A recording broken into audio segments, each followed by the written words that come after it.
अस्सलाम वालेकुम, मैं फातिमा वसीम और आप देख रहे हैं 89 न्यूज़। बात करेंगे पेट्रोल प्राइसेस की जो कि एकदम से रेज हुई हैं। उसके बाद जो गोल्डन रिजर्व्स हैं पाकिस्तान, वो अपने हाई जो लेवल है उसको हिट कर रहा है। इसके साथ साथ इसके बारे में बात करेंगे कि गोल्ड सर्च सिग्नल्स जो डॉलर वॉल्बी रेन है, इसके बारे में भी सर आमिर से बात करेंगे। आज ये सारी चीज़ें हमारे प्रोग्राम का हिस्सा रहेंगी, जो कि गोल्ड जो इंटरनेशनल मार्केट में फ्लक्चुएट कर रहा है या फिर उसकी एक जो डिप आ रही है डिस्पाइट इट्स गोइंग डाउन, उसके बारे में क्या इनका कहना है। तो सर कैसे हैं आप? अस्सलाम वालेकुम। वालेकुम सलाम, कैसी हैं आप फातिमा? मैं ठीक हूँ सर। हमें कुछ अर्सा पहले एक खुशखबरी मिली थी कि पेट्रोल कम हो गया, एक बार फिर ऐसे झटका लगा है कि पेट्रोल ज़्यादा हो गया। देखिए, बात ये है कि पेट्रोल प्राइसेस जो है ना वो ग्लोबली बढ़ी नहीं है। हमें हुकूमत को बाज़-औक़ात हम अप्रिशिएट करते भी हैं, लेकिन बाज़-औक़ात हमें डिसअप्रिशिएट भी करना चाहिए और उनकी ये एफर्ट अप्रिसिएशन वाली नहीं है। फॉर एग्जांपल, अब जो प्राइस बढ़ी है इंटरनेशनली, तो पेट्रोल वहीं का वहीं है, बल्कि थोड़ा सा नीचे आया है। It is getting less than $60 पर बैरल। जब $60 पे प्राइस थी तो आपकी प्राइस जो थी वो सेलिंग प्राइस वो 250 के करीब आ रही थी, यानी कि आपने प्राइस को कंट्रोल रखा हुआ था। लेकिन अब ये जो ₹5, ₹5.5, ₹5.25 प्राइस को जंप दिया है, ये बेसिकली इसकी वजह ये नहीं है कि प्राइस पेट्रोल की बढ़ गई है। अच्छा, इस पे एक चूँकि गवर्नमेंट का एक स्टेट बैंक हमारे जो सुप्रीम कोर्ट का एक डिसीजन है कि आप कंज्यूमेबल प्रोडक्ट्स के ऊपर टैक्सेस नहीं ले सकते, तो उसको लीवी का नाम दिया जाता है कि ये लीवी है जो पाकिस्तान की गवर्नमेंट चार्ज करती है। होता तो वो भी टैक्स ही है, लेकिन उसको मुख्तलिफ जगहों पे बाइफिकेट कर दिया जाता है। अब फातिमा हो ये रहा है कि पाकिस्तान की गवर्नमेंट के ने जब देखती है कि इनके पास कोई रेवेन्यू शॉर्टफॉल है और एफबीआर का कोई टारगेट पूरा नहीं हो रहा, यानी इस साल भी हमारी 3 माह में भी हमारा जो रेवेन्यू शॉर्टफॉल है वो बिल्कुल मौजूद है और वो किसी न किसी परसेंटेज पे मौजूद है, तो गवर्नमेंट के पास एक बड़ा आसान ऑल्टरनेटिव तरीका होता है कि वो अपने टारगेट्स को पूरा कैसे करे, और उसका सबसे आसान तरीका होता है कि आप पेट्रोल प्राइसेस बढ़ा दें।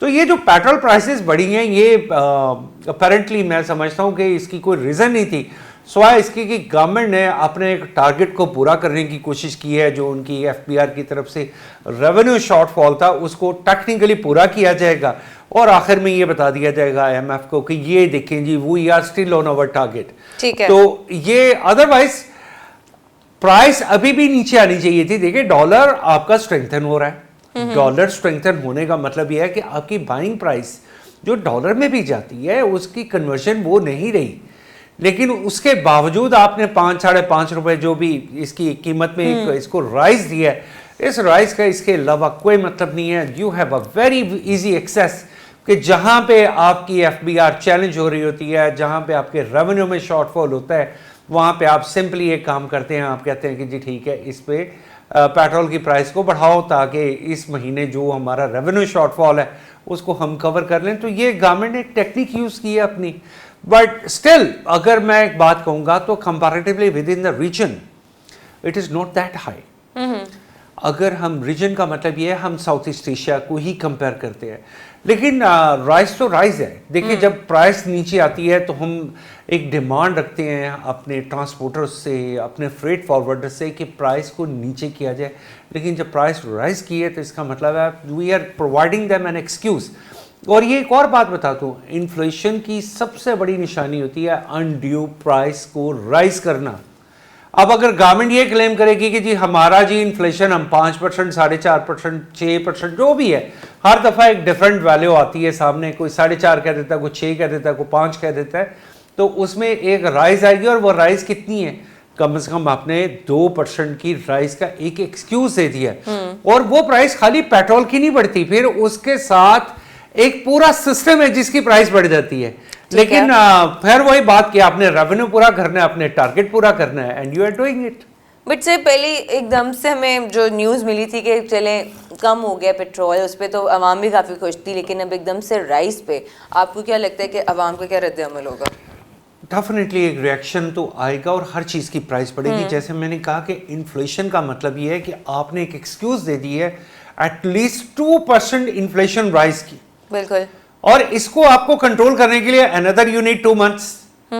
अभी तो इन्फ्लेशन राइज हो गया ना, अभी तो महंगाई हो गई, Yes. और वो महंगाई एक आगे ये ना समझे कि उसका इम्पैक्ट सिर्फ पेट्रोलियम तक रहेगा। सर क्योंकि इन्फ्लेशन का अगर इम्पैक्ट अगर देखा जाए, अब आगे रमजान स्टार्ट हो रहा है, अभी तो गवर्नमेंट ने बड़ा लंबा एक पैकेज अनाउंस कर दिया है वैसे ही लोगों को खुश करने के लिए। I really hope it works कि 38 अरब रुपए शायद हमारे प्राइम मिनिस्टर ने कोई अनाउंस किए हैं, और ये भी कहा है कि जी ये लोगों के घरों में बाय डिजिटल वॉलेट। अच्छा, इस पे भी एक हम प्रोग्राम पे बात करेंगे कि if that is really happening in the same way, तो it is very admirable.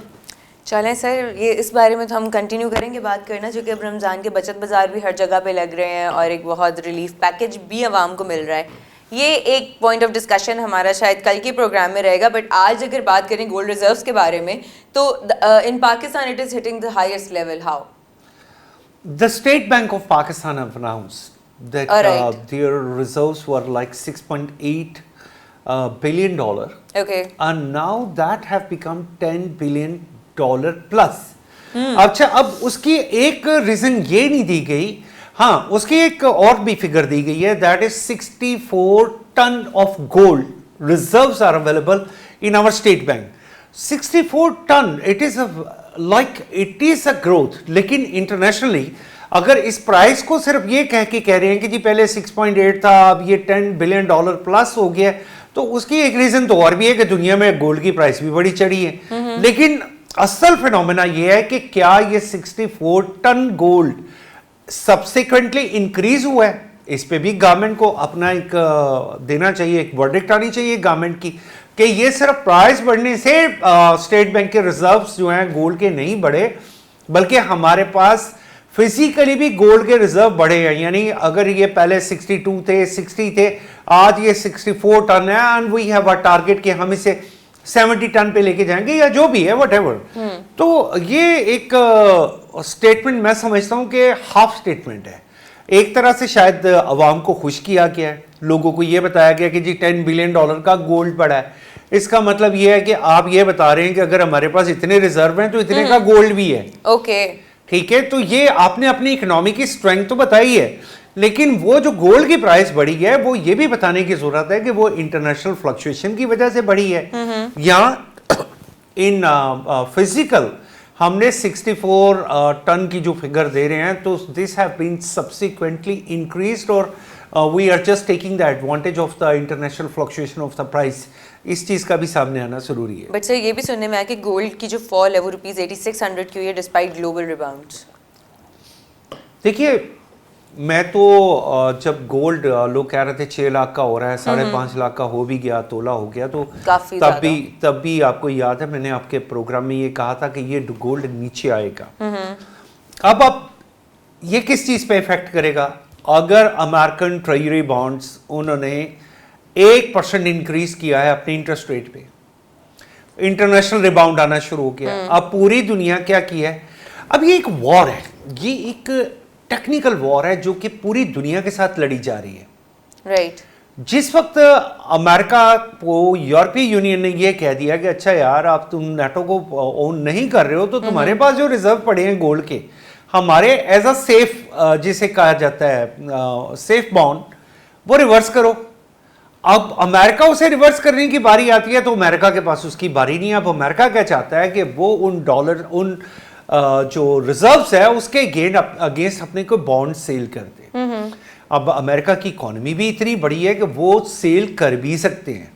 This can go इधर वे, मेरा जहां तक ख्याल है। और अपेरेंटली मुझे ये लगता है कि गोल्ड के साथ आपके पहले ही जितनी ज्यादती हो चुकी है, और गोल्ड को एक टूल भी लिया जाता है। वो कहते हैं दुनिया में जब जब जंग लगती है ना, तो गोल्ड की प्राइस बढ़ती है। ये भी एक इंटरनेशनल फिनोमिना है। अब वो जंग कहाँ नजर आ रही है आपको? पहले यूक्रेन वॉर थी, यूक्रेन वॉर ने गोल्ड को इंक्रीज किया, बिल्कुल। उसके बाद मिडल ईस्ट वॉर ने किया। अब आपके पास ईरान में एक पूरी एक स्ट्रेटेजी बनी हुई है जिसको शायद डिफ्यूज कर दिया जाए। So these are the basic reasons like enhancing the value of gold. तो ये गोल्ड कोई ऐसे नहीं है कि गोल्ड में से कोई गोल्ड निकल आया, gold by itself is a gold. तो अब तो आप ये देखें कि लोगों ने पहनना भी ऑलमोस्ट वो वक्त नहीं रहा जब लोग शादी ब्याहों पे एक बड़ा हैंडसम गोल्ड जो है वो गिफ्ट करते थे। अब तो वो चांदी से भी लोग नीचे आ चुके हैं। तो सही, चूंकि वो अफोर्डेबल तो रहा ही और नहीं ना। आई स्टिल डोंट फील कि गोल्ड की प्राइस किसी एक रीजन की वजह से ग्लोबली नीचे गिरेगी। And American are also very wise, वो कोई ऐसा काम करेंगे। देखिए अमेरिका ने चैलेंज करना है चाइना को, क्योंकि चाइना गोल्ड बाय कर रहा है डन। और अगर गोल्ड की प्राइस गिरती है तो चाइना की इकोनॉमी गिरेगी। ठीक है। और अगर ट्रेजरी बॉन्ड्स जो हैं डॉलर के, उनकी प्राइस इंक्रीज होती है तो वो फायदा हो जाएगा अमेरिका को। अब ये बेसिकली एक कॉन्फ्लिक्ट ऑफ इंटरेस्ट भी है, वैसे मेरा ख्याल है। चलें ठीक है sir, thank you so much for coming over. इसी के साथ हमें इजाजत दीजिए, इंशाल्लाह जल्द हाजिर होंगे, तब तक के लिए अल्लाह हाफिज।